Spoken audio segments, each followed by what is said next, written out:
warahmatullahi wabarakatuh. Selamat siang semuanya. Yang terhormat Ibu Widya Sinitias SPD MPD dan teman-teman sekalian yang saya sayangi.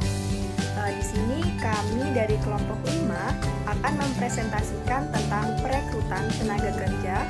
Sebelumnya izin memperkenalkan diri, nama saya Indrisyani dengan NPM 1813031045 dan teman saya Siska 1813031039 dan juga M. Krismiati dengan NPM 1813031029.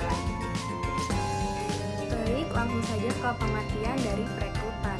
Jadi di sini perekrutan merupakan suatu kegiatan untuk menarik sejumlah pelamar pekerjaan agar tertarik dan melamar ke perusahaan sesuai dengan kualifikasi yang diinginkan.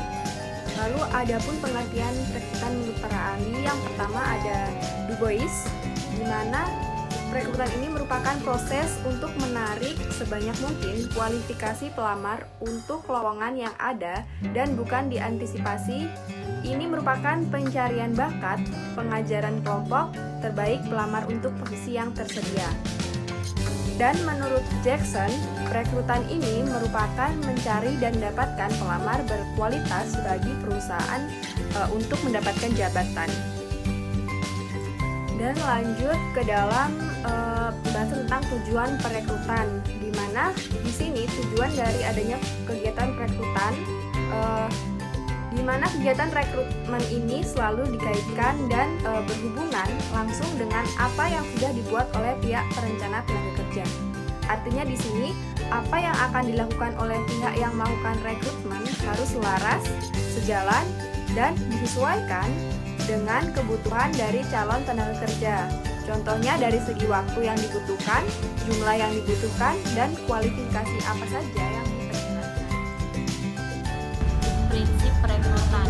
Suatu proses perekrutan perusahaan harus melaksanakan dan didasari oleh prinsip-prinsip rekrutmen, sehingga dalam pelaksanaan perusahaan menjadi terarah.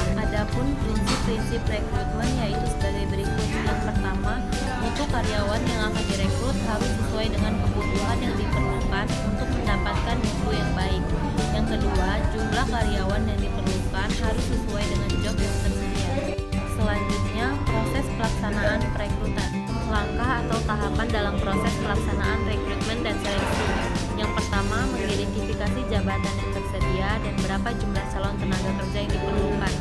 Yang kedua, mencari informasi jabatan melalui analisis jabatan untuk memperoleh deskripsi jabatan dan spesifikasi jabatan.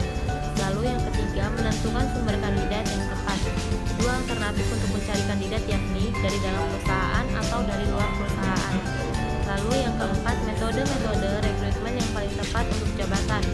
Metode rekrutmen yang dapat dipilih oleh perusahaan dalam melakukan rekrutmen seperti iklan dan lain-lain. Yang kelima, metode rekrutmen calon karyawan baru menggunakan metode tertutup dan metode terbuka. Lalu memanggil kandidat-kandidat yang memenuhi persyaratan. Yang ketujuh, menyaring kandidat atau menseleksi kandidat. Yang kedelapan, membuat penawaran kerja. Dan yang terakhir, mulai bekerja. Baik, selanjutnya faktor-faktor yang mempengaruhi proses perekrutan. Beberapa faktor yang mempengaruhi apabila mencari kebutuhan tenaga kerja baru dari luar perusahaan akan dipengaruhi oleh beberapa faktor. Yang pertama, kondisi ekonomi negara secara umum yang relatif sulit, maka biasanya akan terjadi oversupply atau calon pekerja jauh lebih besar dibanding jumlah permintaan. Jika hal ini terjadi, maka perusahaan relatif lebih mudah untuk mencari karyawan baru, sebab para pelamar kerja melimpah. Yang kedua, ketersediaan tenaga kerja pada bidang yang dicari. Jika bidang yang dicari merupakan bidang yang tergolong langka, maka perusahaan akan lebih sulit dalam memenuhi kebutuhan karyawannya. Misal, bidang teknologi komputer atau bidang seluler emergensi. Yang ketiga, reputasi perusahaan. Suatu perusahaan cenderung akan lebih mudah mencari dan merekrut the best people jika perusahaan itu memiliki reputasi yang sangat bagus, sehingga perusahaan berlomba-lomba bekerja di perusahaan tersebut. Baik, selanjutnya kendala-kendala dalam proses perekrutan. Yang pertama, kebijaksanaan organisasi, yang terdiri dari kebijaksanaan kompensasi dan kesejahteraan, kebijaksanaan promosi, kebijaksanaan status karyawan, dan kebijaksanaan sumber tenaga kerja. Dan yang kedua, persyaratan-persyaratan jabatan.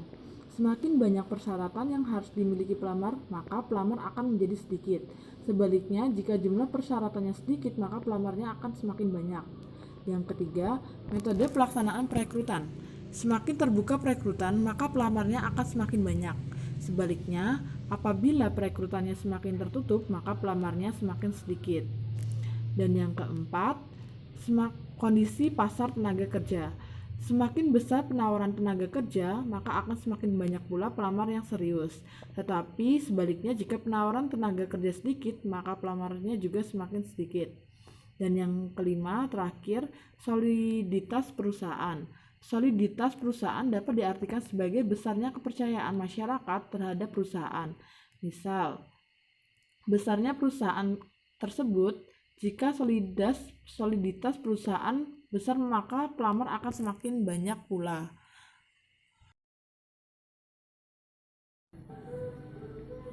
Baik, demikianlah presentasi kami dari kelompok 5 ESDM. Kurang lebihnya saya mohon maaf. Saya akhiri, selamat siang teman-teman semuanya.